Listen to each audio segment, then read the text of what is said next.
If a doctor has failed his board certification examinations, how do we show that at the time of trial? Would you like to learn the answer? Come join me as I share with you this great information. Hi, I'm Gerry Oginski. I'm a New York medical malpractice and personal injury trial lawyer practicing law here in the state of New York. So imagine the scenario. We're now at trial. You brought a lawsuit seeking compensation against the doctor who caused you harm. Now I have an opportunity to cross-examine that particular doctor and ask him some key questions. If, in fact, the doctor has failed his board certification examination, I will know that before we get to trial. And I'll know that because I will have asked him those questions at his pre-trial testimony. So here's what I do at the time of trial. Rather than coming right out and saying, "Doctor, isn't it true you failed your board certification examination?" which is a harsh question and the jury may be taken aback. So instead, I'm going to phrase it a little bit different. "Doctor, isn't it true that in order for you to become board certified, you have to go through an entire sequence of training leading up to and making you eligible to take the board certification examination, correct?" Yes. And in fact, doctor, board certification is the highest level of certification that you as a physician can achieve in your particular specialty. Isn't that true? Yes.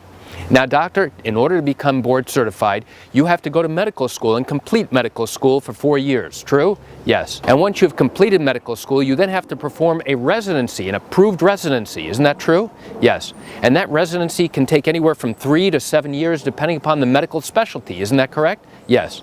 And once you have completed your residency training, now you go into private practice. Now you have to prepare what's known as a case list. Isn't that true? Yes. And a case list means that you are accumulating actual practice and developing skills as a practicing attending physician. Isn't that true? Yes. And only after you are in practice for 2 full years are you permitted to submit that case list to the board certification organization in order for you to go ahead and take your exam. Isn't that true? Yes. And as part of that examination, you have to take 2 parts of that exam. One is the written part, correct? Yes. And the other is an oral exam. True? Yes. And doctor, how many times did you take the written examination? And how many times did you pass the written examination? No, I haven't passed it. That means, doctor, that you have not yet been able to take the oral examination. Isn't that true? Yes.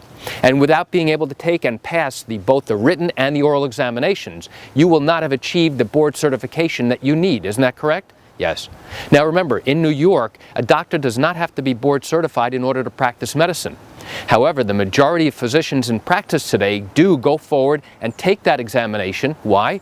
Because they want to be known as having achieved the highest level certification that they can in their particular specialty. So why do I share this great information with you? I share it with you just to give you an insight and an understanding into what goes on in the litigation process.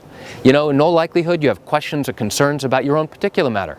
Well, if your matter happened here in the state of New York and you do have legal questions, what I encourage you to do is pick up the phone and call me. I can answer your legal questions. This is something I do every single day and I welcome your call. You can reach me at 516-487-8207 or by email at Gerry, Gerry, at oginski-law.com. Well, that's it for today's quick video. I'm Gerry Oginski. Have a wonderful day.